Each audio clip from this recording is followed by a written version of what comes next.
pension are living below the poverty line. 1 in 4 men and overall are living below the poverty line as well. So we've got about a quarter of our pensioners on average living below the poverty line, and that's because we're seeing more and more people go on the pension after they've had periods of unemployment. We're seeing more and more people going on the pension who are living alone and they're renting, and they're the people who do need a lot of help. And what we're saying is that at the moment, the pension has become a political football.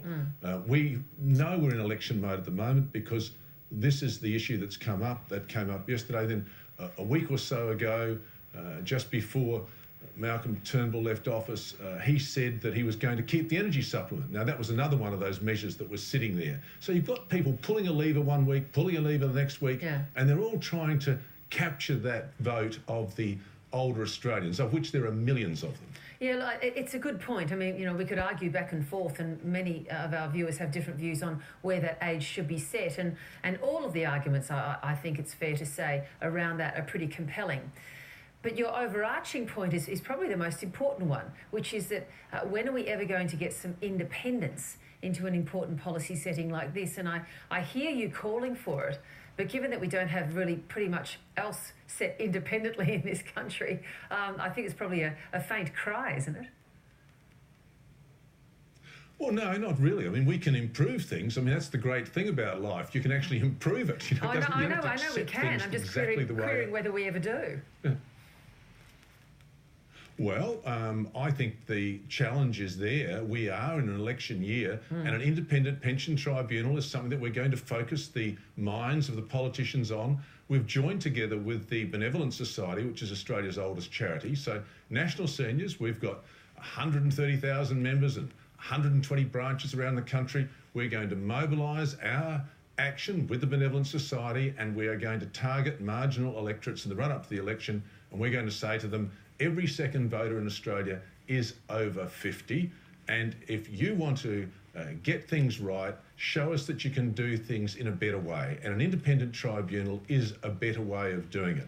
I mentioned Canada before. Yeah. Now, over there, they don't have the pension being kicked around like a political football before every election. Why should we have that here? Sure, and I hear you, but here's the thing. You've already said that 67 is preferable, and 70 is leaving it too long, and it leads to the poverty that you've been describing. What if the independent... I didn't say it's preferable. Yeah. Well, I did ask you. I didn't say it's preferable. I said people have accepted it. Yeah. No, I know. Yeah, well, we've got Labor and Well, Liberal... let's clarify, Ian, because my question to you was, where do you think it should be set? And you said 67. Well, I think it should be set by an independent tribunal. Okay, so you don't have a preference. I think it's important that we actually do that. Yeah. You don't have a preference? Well, I mean, at this stage, that's where it sits. So we accept that's where it sits. Okay. What if the independent tribunal came back with 70? I would like to sit... Well, if the independent tribunal came back and they said that there was a reason for that and they gave their reasons for that, then I think people would say, all right, that's not a political action. Take the politics out of the pension. I mean, we haven't got it, so we need to do that, yeah. Let's see if they do. Good to chat with you, Ian. Thanks so much. Thank you very much indeed. And this is something we're talking to you about this morning. Ian Henschke's right. It has been a very big political football for a long time. And he actually makes a very good political point there. It really is the canary in the coal mine. The moment you hear politicians starting to talk about the pension age, set the date in your diary. You know you are in election mode, because that is, you know, the big vote that, of course, both sides are trying to capture. Where do you think it should be set, and why?